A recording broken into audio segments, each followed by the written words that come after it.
So విన్నారు కదండి, ఆయన ఏమంటున్నారంటే ఇలా రోడ్లకు అడ్డంగా పెట్టి విగ్రహావిష్కరణలకు నన్ను పిలవద్దు, పిలిచినా నేను రాను అని చెప్తున్నారు.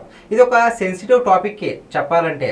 విగ్రహాలను ఇలా మధ్యలో పెట్టొద్దు అంటే సెన్సిటివ్ టాపిక్కే. బట్ సెన్స్తో ఆలోచిస్తే ఈయన చెప్పేది కూడా పాజిటివ్ పాయింట్గా అనిపిస్తుంది. ఎందుకంటే ఈ విగ్రహాలు మీరు ఎక్కడైనా చూసుకుంటే సిటీల్లో కానీ ఎక్కడైనా సరే, సో ఈ విగ్రహాలు పెట్టడం వల్ల సో అక్కడ అనేది కాస్త ప్లేస్ ఆక్యుపై అవుద్ది.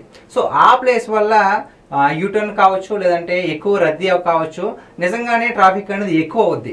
సో దీన్ని దృష్టిలో పెట్టుకుని ఆయన మాట్లాడారు. ఇంకొక విషయం ఏం చెప్తున్నారంటే, మీరు ఎలాంటి వాటికి నన్ను పిలవద్దు, పిలిచినా సరే నేను రాను, సో ఇలాంటి వాటిని నేను ఎంకరేజ్ చేయను అని చెప్పేసి అంటున్నారు. ఇంకొక విషయం కూడా ఆయన ఏం చెప్తున్నారు, ఇలాగా రోడ్డు మధ్యలో కాకుండా ఎక్కడన్నా ఒక ప్రైవేట్ ప్లేస్లో పెట్టుకుంటే చాలామందికి ఉపయోగకరంగా ఉంటుంది, ఎటువంటి ఇబ్బంది ఉండదు.